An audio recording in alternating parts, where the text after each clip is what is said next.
1 April 2026 இருந்து இந்த டின்னின் முக்கியத்துவம் அவசியமாக சட்டமூலமாக்கப்பட்டுள்ளது. குறிப்பிட்ட கொடுக்கல் வாங்கல் கட்டாயமாக டின் ரெஜிஸ்ட்ரேஷன் செய்திருந்தால் மாத்திரம்தான் செய்ய முடியும் என்ற ஒரு செயற்பாடு இருக்கின்றது. டின் என்றால் டாக்ஸ் ஐடென்டிஃபிகேஷன் நம்பரை தான் கருதுகிறது. டின் செயற்பாடு மூலமாக கொடுக்கல் வாங்கல்களை அரசாங்கம் இனி ஒருமுகப்படுத்த போகின்றது. அதாவது சட்டத்துக்கு புறம்பாக பல கொடுக்கல் வாங்கல்கள் நடைபெறுகின்றது என்று ஆசிய அபிவிருத்தி வங்கி மற்றும் உலக வங்கி இலங்கையை தொடர்ச்சியாக குறை சொல்கின்றது.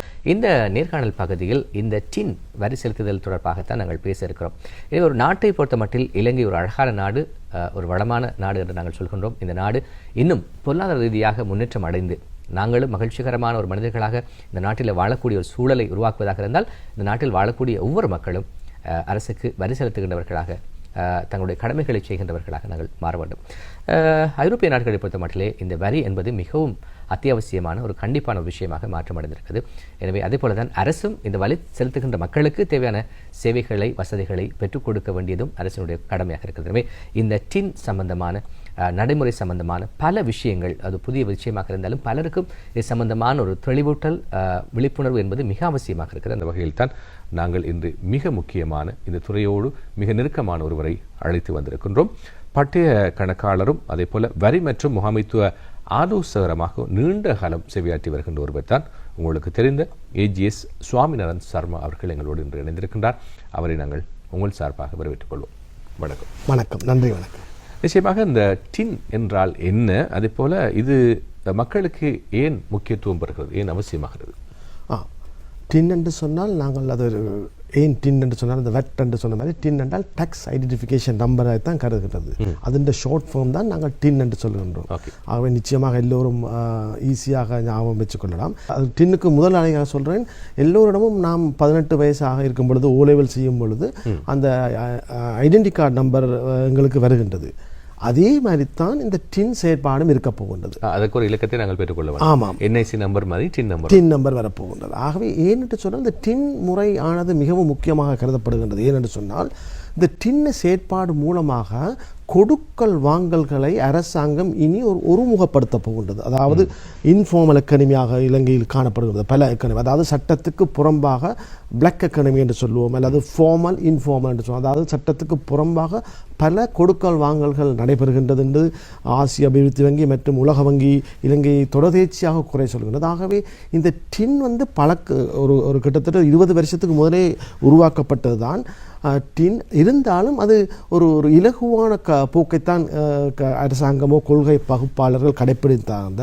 ஆனால் இந்த முறை 1 ஏப்ரல் 2026 இருந்து இந்த டின்னின் முக்கியத்துவம் அவசியமாக சட்டமூலமாக்கப்பட்டுள்ளது. குறிப்பிட்ட கொடுக்கல் வாங்கல் கட்டாயமாக டின் ரெஜிஸ்ட்ரேஷன் செய்திருந்தால் மாத்திரம்தான் செய்ய முடியும் என்ற ஒரு செயற்பாடு இருக்கின்றது. குறிப்பிட்ட கொடுக்கல் வாங்கல் கட்டாயமாக டின் ரெஜிஸ்ட்ரேஷன் செய்திருந்தால் மாத்திரம்தான் செய்ய முடியும் என்ற ஒரு செயற்பாடு இருக்கின்றது. இதன் மூலமாக அரசாங்கங்கள் பல தரவுகளை பெறப்போகின்றது, இலகுவாக தரவுகளை பெறப்போகின்றது. ஆகவே அவ்வாறு தரவுகளை பெறுவதன் வாயிலாக தமது வருமானத்தை செழுமைப்படுத்தலாம், ஒழுங்குபடுத்தலாம், அடைய வேண்டிய வருமானத்தை இலகுவாக அடையக்கூடிய ஒரு வாய்ப்பாக இருக்கின்றது. நீங்க சொன்னீங்க 2026 ஏப்ரல் 1ஆம் தேதியிலிருந்து சில சேவைகளுக்கு இந்த டின் என்பது மிக அவசியமாக இருக்குது. என்னென்ன சேவைகளுக்கு இது அவசியம் குறிப்பிட்டு சொல்ல போனால்? ஆமாம், இலகுவாக நாங்கள் ஒரு மக்களுக்கும் சரி வியாபாரம் செய்வர்களுக்கும் இலகுவாக ஒரு முறையை நீங்கள் ஞாபகம் வச்சிருக்கின்ற ஒரு முறையை சொல்லித்தாரேன். எல்லோருக்கும் தெரியும் ஐந்தொகை, அதாவது பேலன்ஸ் ஷீட். அந்த பேலன்ஸ் ஷீட் ஆர்டரை நீங்கள் வைத்திருந்தாலே இலகுவாக செய்யலாம். உதாரணமாக பேலன்ஸ் ஷீட் ஆர்டரை ஞாபகப்படுத்திக் கொள்ளுங்கள். அதையும் நான் டின்னையும் ஒரு ரிலேட் பண்ணுறேன், எவ்வாறு ஒப்பிட்டு சொல்லுகிறேன். அதாவது யார் யார் எந்தெந்த சந்தர்ப்பத்தில் டின் கட்டாயமாக போகின்றது என்ற செயற்பாடு. உதாரணமாக நீங்கள் ஒரு அசையா சொத்தை வேண்டும் பொழுது நீங்கள் கட்டாயமாக டின் வைத்திருத்தல் வேண்டும். அதாவது நீங்கள் நிலமோ வீடாக இருக்கலாம், ஒரு நிலமாக வேண்டி நீங்கள் அந்த நிலத்தில் உங்களுக்கு தேவையான ஒரு கட்டடத்தை கட்ட போகின்றீர்கள் என்று சொல்ல வரைபடம் என்று சொல்வார், அப்ரூவ் பிளான் என்று சொல்ல. அந்த அப்ரூவ் பிளானை நீங்கள் முனிசிபாலில் கொடுத்து அப்ரூவல் செய்யும் பொழுதும் உங்களுக்கு கட்டாயம் டின் வரப்போகின்றது. அடுத்ததாக புதிதாக வாகனத்தை ரிஜிஸ்டர் பண்ணுவார்கள், அதை தமது பெயரில் பதிவு செய்தவர்கள் கட்டாயமாக டின் வைத்திருக்க வேண்டும். அவ்வாறு இல்லாத ஏற்கனவே பழைய வாகனத்தை வைத்திருப்பவர்கள் வருகின்ற அவர்களுடைய காலத்தில் உதாரணத்துக்கு ரெவென்யூ லைசன்ஸ் மாறும் பொழுது அவர்கள் நிச்சயமாக டின்னை பெற்றுக்கொண்டால் மாத்திரமே அந்த ரெவென்யூ லைசன்ஸ் மாற்றிக்கொள்ளப்படுகின்ற போகின்றது. ஆகவே நீங்கள் பழைய வாகனம் வைத்திருந்தாலும் ஒரு குறிப்பிட்ட ஒரு காலம்தான் சந்தோஷமாக இருக்கலாம். நீங்கள் எப்பொழுது நீங்கள் ரெவென்யூ லைசன்ஸ் மாற்ற வேணுமோ அந்த டைம் டின் எடுக்க வேண்டும். அடுத்ததாக நீங்கள் ஒரு வங்கி கணக்கை எந்த ஒரு நிதி நிறுவனத்திலும் எந்த ஒரு நிதி கொடுக்கல் வாங்கல் செய்யும் பொழுது கட்டாயமாக டின் அவசியமாகின்றது. இவ்வளவு காலமும் அந்த கேவைசி மூலமாக அவர்களும் பெறுவார்கள், நாங்களும் சில நேரம் அது கண்ணும் காணாதமாக கொடுக்காமல் இருப்போம். இனி அவ்வாறு செய்ய முடியாது. எந்த ஒரு நிதி நிறுவனத்திலும் நாங்கள் வைப்பு செய்வதாக இருக்கலாம், அல்லது நடைமுறை கணக்காக இருக்கலாம், சேமிப்பு கணக்காக இருக்கலாம், எந்த ஒரு நிதி நிறுவனத்திலும் எந்த ஒரு நிதி நடவடிக்கை செய்வதற்கு டின் அவசியமாகின்றது. ஏற்கனவே இருக்கின்ற கணக்குகளுக்கு பிரச்சனை இல்லை, புதுசாக திறக்க போகணும்னு இந்த டின் அவசியம் இல்லை. இனி வங்கிகள் அதை நடைமுறைப்படுத்துவார்கள் என்று சொன்னால் அவர்கள் இனி ஏப்ரல் 1ஆம் தேதியிலிருந்து வருகின்ற கொடுக்கல் வாங்கலுக்கு வரும்பொழுது இந்த கேவைசியை புதுப்பி நல்ல ஒரு கேள்வி. ஏற்கனவே உதாரணமாக ஏற்கனவே வைத்திருப்பவர்கள் அவர்களுக்கும் இது கட்டாயமாக போகின்றது. ஆக அவர்களும் அது கட்டாயம் இருப்பதனால் அதுவும் கட்டாயமாக இருக்கின்றது. அதே போன்று நீங்கள் அதாவது அது மாத்திரமல்லாது நீங்கள்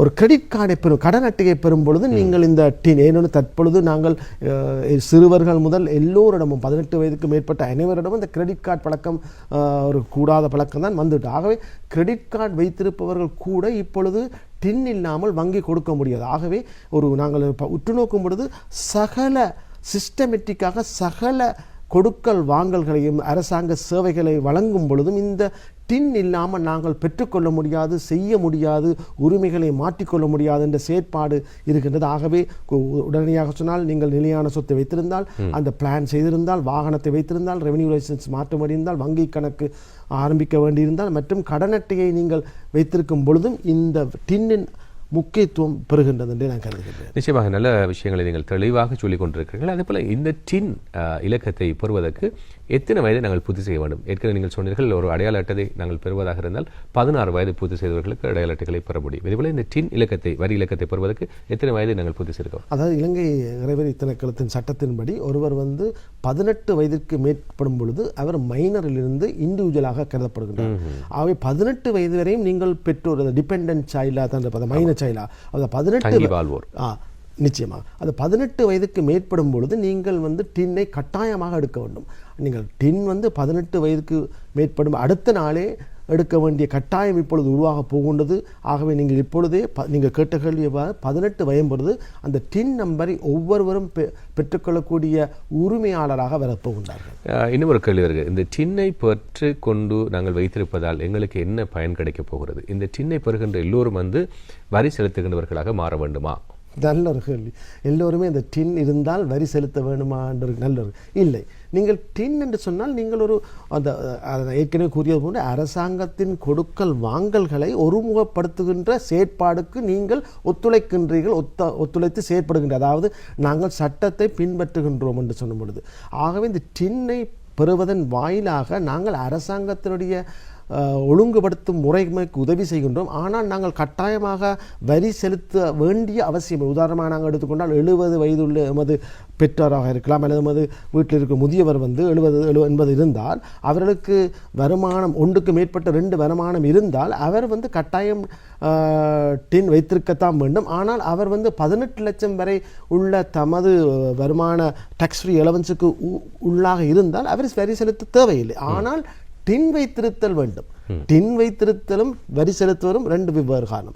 ஆனால் டின் வைத்திருப்பதன் மூலமாக ஏனைய வரி செலுத்துவோர்களை கட்டாயமாக வரி செலுத்திக் கொண்டு வரி செலுத்தாமல் தப்பித்து இந்த டாக்ஸ் நெட்வொர்க்குகள் வராதவர்களை காட்டும் முகமாகத்தான் அனைவருமே டின்னை ரெஜிஸ்டர் அரசாங்கம் கேட்டுக்கொள்கிறது. ஆகவே இதை நாங்கள் கட்டாயம் உதாரணமாக இது ஒரு நுழம்பு ஒழிப்பு திட்டம் போன்று ஒவ்வொரு வீடும் நாங்கள் நுழம்பை ஒழிப்பதற்கு செய்ய வேண்டும். அது மூலமாகத்தான் டெங்கு ஒழிக்க முடியும். அதே போன்று தான் நாம் அனைவரும் டின் வைத்திருந்தால் தான் அரசாங்கம் உண்மையாக வரி செலுத்துவோரிடமிருந்து உண்மையான வரியை பெற்றுக்கொண்டு வரி செலுத்த தேவையில்லாதவர்களை பிரச்சனை கொடுக்க மாட்டார்கள். ஆகவே நீங்கள் கட்டாயமாக டின் ரெஜிஸ்டர் பண்ண வேண்டிய அவசியம் ஏற்பட்டுள்ளது. இந்த டின் நடைமுறையை கொண்டு வருவதன் மூலமாக வங்கிகளுக்கோ அல்லது நிதி சார்ந்த நிறுவனங்களுக்கோ கிடைக்கக்கூடிய நன்மைகள் என்னவா இருக்கிறது? நிச்சயமாக என்று சொன்னால் அவர்கள் வந்து ஒரு ஒரு ஒரு மிடில் மேனாக இருக்கின்றார். ஒரு கொடுக்கல் வாங்கல் செய்யும் பொழுது வங்கி வந்து பணத்தை பெற்றுக்கொண்டு பணத்தை கொடுக்கின்றார்கள். அவ்வாறு செயற்படும் பொழுது இப்பொழுது மணி லாண்டரிங் ஆக்ட் என்று சொல்லுவோம். அதாவது சட்டத்துக்கு புறம்பாக யாராவது வருமானம் பெற்றிருந்தாரோ அல்லது கூடிய தொகை வருமானத்துக்கு கூடுதலான ஒரு வைப்புகளை செய்யும் பொழுது வங்கிக்கு ஒரு இடைஞ்சலாக இருக்கின்றது. வங்கி அதிகாரிகளுக்கு கட்டாயம் கேள்வி கேட்க வேண்டிய நிலை இருக்கு. ஆனால் கேட்டால் அவர் ஏனைய வங்கிக்கு போயிடுவார். ஒரு வங்கியில நாங்கள் கேட்டு ஒரு டிபாசிட் செய்யும் பொழுது நாங்கள் 2 கோடி ரூபாய் கொண்டு வங்கியை டிபாசிட் செய்யும் பொழுது எப்படி இந்த காசு வந்து கேட்டால் நாங்கள் என்ன செய்வோம், அடுத்த வங்கிக்கு போயிடுவோம். ஆனால் இந்த ஏப்ரல் 1ஆம் தேதியிலிருந்து எந்த வங்கிக்கு போனாலும் இந்த கேள்வி வரத்தான் போகின்றது. ஆகவே நாங்கள் இந்த செயற்பாடு மூலமாக வங்கிகள் வந்து ஒரு தமது ஒரு ஒரு களைப்பாக இருக்கிறவருக்கு பெருமூச்சு விட்டது போன்று இந்த செயற்பாடு இருக்க போன்றது.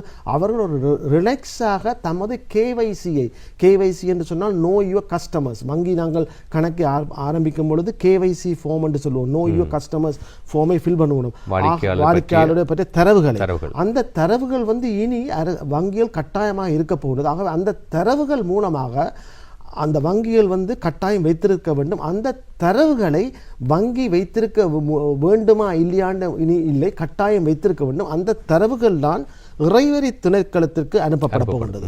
அந்த இறைவனை உதாரணமாக ஒருவர் ஃபிக்ஸ்ட் டிபாசிட் வைத்திருந்தால், நிலையான வைப்பு வைத்திருந்தால் அவருக்கு வட்டி வருமானம் வரப்போகின்றது. யார் யாருக்கு வட்டி வருமானம் வரப்போகின்ற தரவுகளை வங்கி இலகுவாக அவர்களுடைய டின் மூலமாக இறைவரி திணைக்களத்துக்கு அனுப்ப போகிறது. ஆகவே இது ஒரு ஒழுங்குபடுத்தப்படுகின்ற செயற்பாடாகத்தான் இருக்கின்றது. வங்கி வந்து இனி கவலைப்படுத்தவில்லை.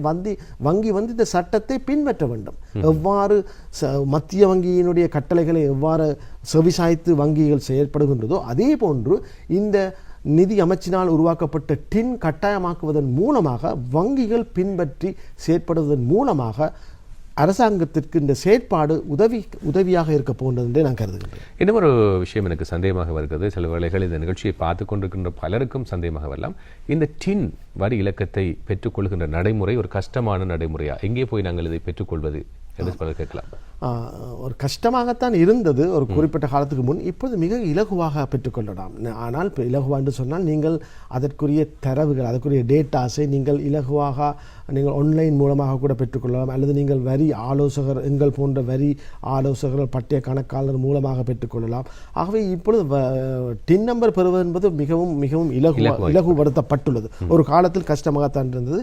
அரசாங்கம் கூட திட்டம் உருவாக்குவர்கள் கூட, கொள்கை பகுப்பாளர் கூட எங்கெல்லாம் பிரச்சனை இருக்கின்றதோ அதையெல்லாம் இனங்கண்டு உடனடியாக தீர்வு தருகின்றார். அதற்காக நாம் இந்த கொள்கை பகுப்பாளருக்கு நன்றி செலுத்த வேண்டும். ஏன்னு சொன்னால் நாங்கள் சொல்லுகின்ற அதாவது ப்ராக்டிக்கல் ப்ராப்ளம் என்று சொல்லுவோம், நடைமுறை கஷ்டங்களை சொல்வதன் வாயிலாக அவர்கள் அதை நிவர்த்தி செய்து, ஏன்னு சொன்னால் இது ஒரு சாஃப்ட்வேர் மெக்கானிசம் தான், ஏஐ தான் இது செய்கின்றது. ஆகவே செய்யும் பொழுது அதுக்குரிய உரிய ஆவணத்தை உரிய முறையில் நாங்கள் செய்ய வேண்டும். உதாரணமாக ஸ்கேன் காப்பி என்று சொன்னால் கிளியர் ஸ்கேன் காப்பி கொடுக்க வேண்டும். கிளியர் ஐடென்டி கார்டு என்று சொன்னால் கிளியர் ஐடென்டி கார்டு காப்பி கொடுக்க வேண்டும். அது கொடுக்காத விடத்து மெஷின் தான் அக்செப்ட் பண்ண போகுது. ஆகவே நாங்கள் மக்களையோ அரசாங்கத்தையோ குறை சொல்ல முடியாது. நாங்கள் எவ்வாறு தரவுகளை ஒழுங்காக கொடுத்தால் உடனடியாக பெற்றுக்கொள்ளக்கூடிய வசதி வந்துவிட்டது என்று நான் கருதுகின்றேன். இந்த டின் நடைமுறையை நாங்கள் சரியாக அமல்படுத்துவதால் அரசாங்கத்துக்கு என்ன வகையான நன்மைகள் கிடைக்கும்? நிச்சயமாக அரசாங்கம் வந்து இப்பொழுதுதான் ஓரளவு முறைப்படுத்தப்பட்ட ஒரு சரியான இலக்கை நோக்கி பயணித்துக் போய்கொண்டு, ஏனென்றால் நாங்கள் பாரிய பொருளாதார பிரச்சனையை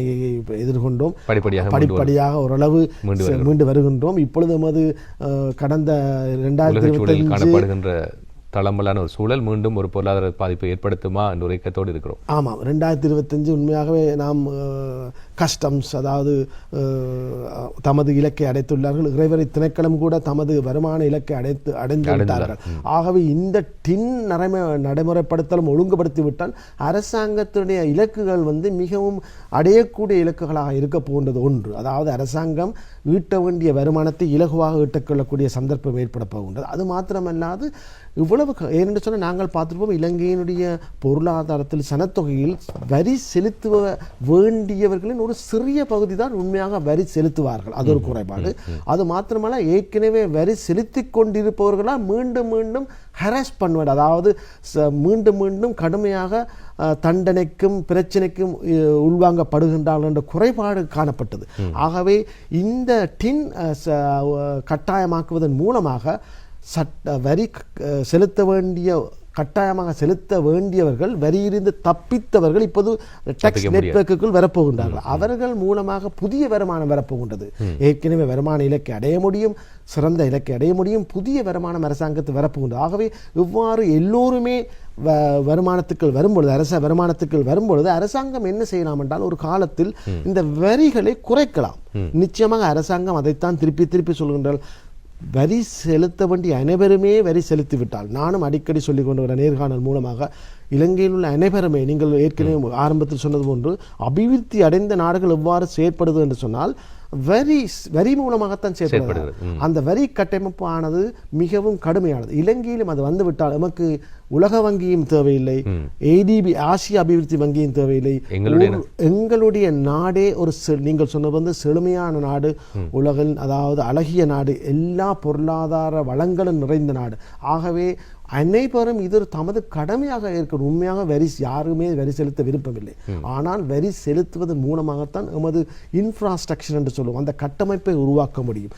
எமது அடுத்த சந்ததியினர் நன்றாக இருக்க வேண்டும் என்று சொன்னால் நாம் அனைவரும் முதற்கட்டமாக இதை அதாவது ஒரு சுகமெல்லாம் இருக்கும் பொழுது கசப்பு மருந்து கொடுத்தால் என்ன நடக்கும்? ஐஸ்கிரீம் தான் ஆசை விரும்பும். ஆனால் இருந்தாலும் ஏன் நாங்கள் நோயை குணப்படுத்த வேண்டும் என்று சொன்னால் மருந்து எடுக்க வேண்டும். அதே போன்றுதான் இந்த டின்னை நாம் விருப்பம் இருந்தோ இல்லாமல் ஏற்றுக்கொள்வதன் மூலமாக வருங்கால இலங்கையை ஒரு குறிப்பிட்ட காலத்துக்குள் அபிவிருத்தி அடையக்கூடிய சாத்தியக்கூறு இருக்கின்றே நான் கருதுகிறேன். நிச்சயமாக இந்த துறை சார்ந்த ஒரு நிபுணர் என்ற அடிப்படையிலே உங்களுடைய அந்த ஆதங்கம் எங்களுக்கு விளங்குகிறது. எனவே நாங்கள் உழைக்கின்ற பணத்திலே நாங்கள் வாழ்கின்ற நாட்டுக்காக அதன் அபிவிருத்திக்காக ஒரு சில தொகைகளை வரியாக செலுத்துவதில் எந்த பாதிப்பும் இல்லை என்று நினைக்கிறேன். அதை நாங்கள் மகிழ்ச்சிகரமாக செய்ய வேண்டும்.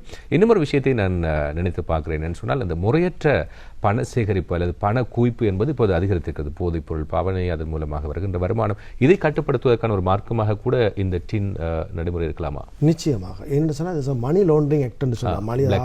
பிளாக் மணி, அதாவது சட்டத்துக்கு புறம்பாக திடீரென்று ஒரு வருமானத்தை வரும்பொழுது, 2 கோடி 3 கோடி வரும்பொழுது ஒரு சாதாரண மாதாந்த வருமானம் பெறுபவர்களுடைய வங்கி கணக்கில் பெருந்தொகையான கணக்கு வைப்புகள் செய்யப்படும் பொழுது வங்கிக்கும் ஒரு கஷ்டமாக இருக்கின்றது. அதே நேரத்தில் மற்றவர்களுக்கு எவ்வாறு தான் விடிய வெள்ளனை 8 மணிக்கு போய்விட்டு பின்னேரம் 6 மணி 7 மணி வரை வேலை செய்து சிறுக சேமிக்கின்றேன், ஆனால் திடீர் பணக்காரர்கள் வருகின்றார்களே, அவர்களுக்கு தண்டிக்க சட்டம் இல்லையா போன்ற குறைபாடுகள் ஆதங்கம் மக்களின் மனதில் இருக்கின்றது. இந்த ஆதங்கத்தை அரசாங்கம் எவ்வகையிலோ மோப்பம் பிடித்து அதை உணர்ந்து செயற்படுவதுதான் இதன் மூலமாக இனி யாருமே தமது வருமானத்திற்கு மேலதிகமாக வைப்பில் செய்ய முடியாது, கொடுக்கல் வாங்கல் செய்ய முடியாது. அவ்வாறு செய்வதாக இருந்தால் அதற்குரிய கணக்கை காட்ட வேண்டும். உதாரணமாக நாங்கள் திடீரென்று மாதாந்த வருமானம் ஒரு ஆசிரியராக எடுத்தால், அல்லது ஒரு மாத வருமானம் பெறுவர்கள் திடீரென்று 4 கோடி ரூபாயோ 2 கோடி ரூபாயோ வைப்பில் இடும் பொழுது அந்த வங்கி கேட்க போகின்றது, எங்கிருந்து உங்களுக்கு காசு வருகின்றது. அவ்வாறு வங்கி கேட்காமது விடத்து இறைவரி திணைக்களம் தரவுகளை பெறும் பொழுது இந்த சோர்ஸ் ஆஃப் ஃபண்ட் என்று சொல்லுவார்கள், எங்கிருந்து இந்த பணம் பெற்றுக்கொள்ளப்பட்டது, யார் கொடுத்தார்கள், எந்த வகையான கொடுக்கல் வாங்கல் செயற்படப்பட்டுள்ளது, இந்த வகையான இன்வெஸ்டிகேஷன் இனி ஆரம்பிக்கப்பட போகின்றார்கள். அவ்வாறு செயற்படுவதன் மூலமாக நீங்கள் பயப்பட தேவையில்லை.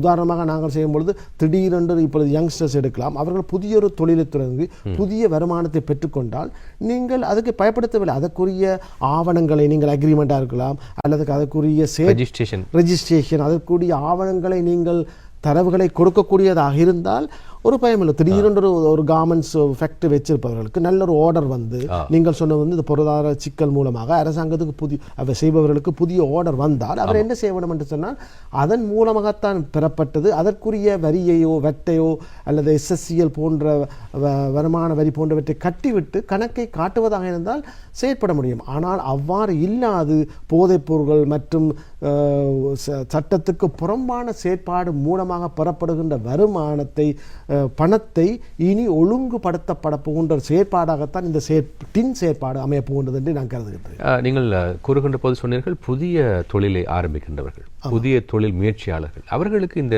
டின் இலக்கத்தினுடைய முக்கியத்துவம். ஆமாம், இந்த ரெக்யர்மெண்டில் இந்த புதிய வியாபாரம் சேவர்களும் உள்வாங்கப்பட்டுள்ளார்கள். அதாவது உதாரணமாக நாங்கள் சொன்னால் ஒரு யங்ஸ்டர்ஸ் எடுத்துக்கொண்டால் அவர்கள் வந்து ஒரு ஸ்டார்ட் அப் கம்பெனிஸ் இப்போ சொல்லுவோமே, தாங்கள் ஒரு வீட்டிலிருந்து கூட செய்யக்கூடியதாக இருக்கும், சாஃப்ட்வேர் கம்பெனியாக இருக்கலாம் அல்லது வேறு வகையான தொழில்கள் செய்பவர்களாக இருந்தால் கூட இனி நாங்கள் எமது வியாபாரத்தை பதிவு செய்யும் பொழுது, அதாவது இலங்கையில் பிரைவேட் லிமிட்டடாக இருக்கலாம் அல்லது பப்ளிக் கோட்டர் கம்பெனியாக அவர்களும் செய்ய வேண்டும். அதே நேரம் பங்குகளை பரிமாற்றம் செய்யும் பொழுது இலங்கையில் பதிவு செய்யப்பட்ட கம்பெனிகளுடைய பங்குகளை பரிமாற்றம் செய்யும் பொழுது கொடுப்பவர்களும் டின் வைத்திருக்க வேண்டும். அதாவது பங்குகளை விற்பவர்களும் டின் பெற்றுக்கொள்ள வேண்டும். அதே நேரம் வேண்டுபவர்களும் அந்த டின்னை பெற்றுக்கொள்ள வேண்டும். அதாவது புதிய வியாபாரங்கள் பதிவு செய்யும் பொழுது டின் கட்டாயமாக்கப்பட்டுள்ளது. அதே நேரம் ஏற்கனவே இருக்கின்ற கம்பெனி இலங்கையில் பதிவு செய்யப்பட்ட அதாவது ரெஜிஸ்டார் ஆஃப் கம்பெனியில் பதிவு செய்யப்பட்ட கம்பெனியினுடைய பங்குகளை பரிமாற்றம் செய்யும் பொழுது கொடுப்பவர்களும், அதாவது பங்குகளை விற்பவர்களும் வாங்குபவர்களும் இருவருமே அந்த டின்னிற்குள் வரப்போகின்றார்கள். ஆகவே அதன் மூலமாக முழுமையாக அந்த கட்டமைப்புக்குள் வரப்போகின்றோம் என்றே நான் கருதுகின்றேன்.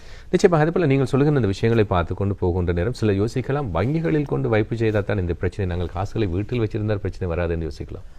நல்ல ஆனால் நாங்களும் ப்ராக்டிக்கலாக யோசிக்கணும். வீட்டிலும் இவ்வளவுதான் காசை வைத்திருக்கிறோம், பாதுகாப்பில்லை. அடுத்ததாக வியாபாரம் செய்பவர்களுக்கு மனமாற்றம் ஒன்று தேவை. நாங்கள் நாட்டுக்காக வரியை செலுத்த வேண்டும், செலுத்துகின்ற ஒரு பிரஜையாக நான் இருக்க வேண்டும், அதுவும் ஒன்று. மற்றபடி பணத்தை வைத்திருந்தால் அதன் மூலமாக நாங்கள் வருமானத்தை பெற்று கொள்ள முடியாது. ஆகவே அது எவ்வாறு சொன்னால் ஒரு சாக்லேட்டை சாப்பிட்டவர்களுக்கு இன்னொரு சாக்லேட் சாப்பிடவும் போல இருக்கும். அதே மாதிரி ஒரு வருமானத்தை பெற்றவர்கள் பணத்தை வைத்திருக்க மாட்டார்கள், வேறு எங்கேயோ முதலீடு செய்வார்கள். அதன் மூலமாக அந்த பணம் வந்து எவ்வாறு சொன்னால் ஒரு மயக்கம். அதாவது அந்த பணத்தை என்ன செய்வோம், இன்னொரு இடத்தில் முதலீடு செய்வோம், வைத்திருக்க மாட்டோம். நாங்கள் 4 நாள் வைத்திருந்தாலும் 5ஆம் நாள் ஒரு ஷேர் மார்க்கெட்டில் போடுவோம், அல்லது வங்கியில் போடுவோம், அல்லது நிலத்தை வேண்டுவோம், அல்லது புதிய வியாபாரம் செய்வோம், அல்லது தெரியாத வியாபாரத்தை செய்வோம். அதன் மூலமாக மற்றவர்கள் என்ன வியாபாரம் செய்கிறார்கள் போன்ற செயற்பாடுகள் கட்டாயமாக செய்வோம். ஆனால் வைத்திருக்கலாம், நீங்கள் சொன்னது பணத்தை வைத்திருக்கலாம், ஆனால் அது ஒரு பாதுகாப்பு முறைமை அல்ல. அது ஒரு உண்மையான ஒரு வியாபாரம் செய்வர்களுடைய செயற்பாடாக இருக்காது. அவர்கள் நிச்சயமாக அதை பணத்தை இன்னும் 2 மடங்காக 3 மடங்காக அதிகரிக்க முற்படுவார்கள்.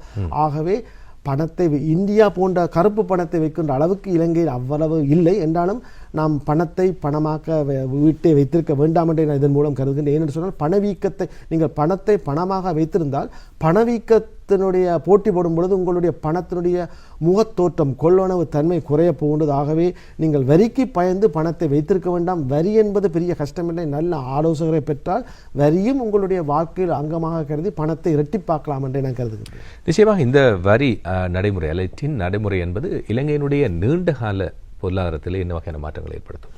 ஆமாம், இது ஒரு இலங்கையிலே ஒரு புதிய ஒரு முகத்தை உருவாக்க போகிறது. இலங்கையினுடைய ஒரு கொடுக்கல் வாங்கல் சரி, இலங்கையினுடைய வருமான கட்டமைப்பில் சரி, இலங்கையினுடைய செயற்பாடுகளில் இலங்கையினுடைய கொடுக்கல் வாங்கல்களை ஒருமுகப்படுத்தி உலக தரம் வாய்ந்த ஒரு தரத்திற்கு உலக தரம் வாய்ந்த ஒரு கட்டமைப்புக்குள் நாங்கள் உடனடியாக ஏப்ரல் 1ஆம் தேதிக்கு செல்ல போகின்றோம். என்று சொன்னால் கொடுக்கல் வாங்கல் அவ்வளவும் இப்பொழுது பதிவு செய்யப்படுகின்றது. அது மிகவும் முக்கியம். அதாவது எந்த ஒரு நாட்டிற்கும் அதனுடைய தரவுகள் இருக்க வேண்டும். எவ்வாறு சனத்தொகையாக இருக்க வேண்டும், எவ்வகையால் வருமானம் பெறுகின்றது, எங்கெங்கே செலவு செய்கின்றார்கள், யார் செலவு செய்கின்றார்கள், எதற்காக செலவு செய்கின்றார்கள் போன்ற விவரங்கள் தரவுகள் இருந்தால்தான் அந்த தரவுகள் மூலமாக அரசாங்கம் புதிய திட்டங்களை செய்ய முடியும். எந்தெந்த தேவைக்கு அரசாங்க செலவுகள் தேவை, எதற்கு வங்கி அதாவது பணத்தை ஒதுக்க வேண்டும் போன்ற பாதீடு பட்ஜெட்டை செய்யும் பொழுது கூட இந்த தரவுகள் தேவைப்படுவது. ஆகவே இவ்வளவு காலம் அரசாங்கம் ஒரு குத்து மதிப்பாக ஒரு எஸ்டிமேட் பண்ணித்தான் அன்னளவாகத்தான் செய்து கொண்டு வந்திருந்தார்களே ஒழிய இனி வருங்காலத்தில் அவர்களுடைய தரவுகள் உண்மையான தரவுகளாக இருக்க போன்றது.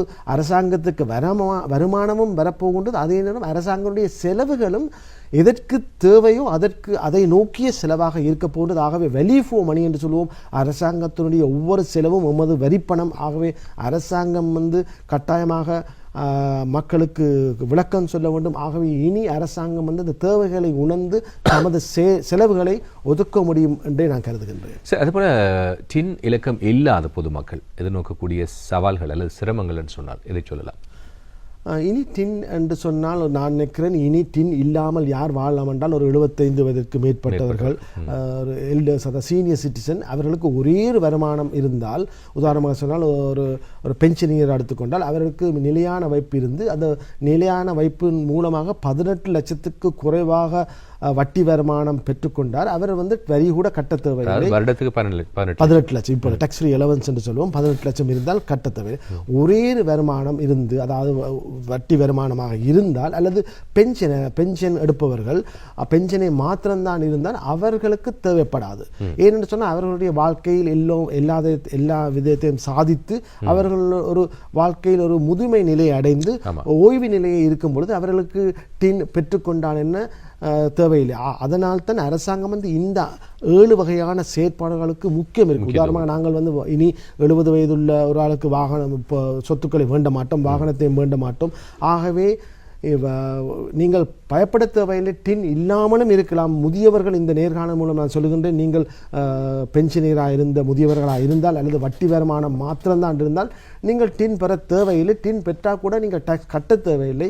ஆகவே எல்லோரும் டின் பெற வேண்டும் என்ற கட்டாயம் இல்லை.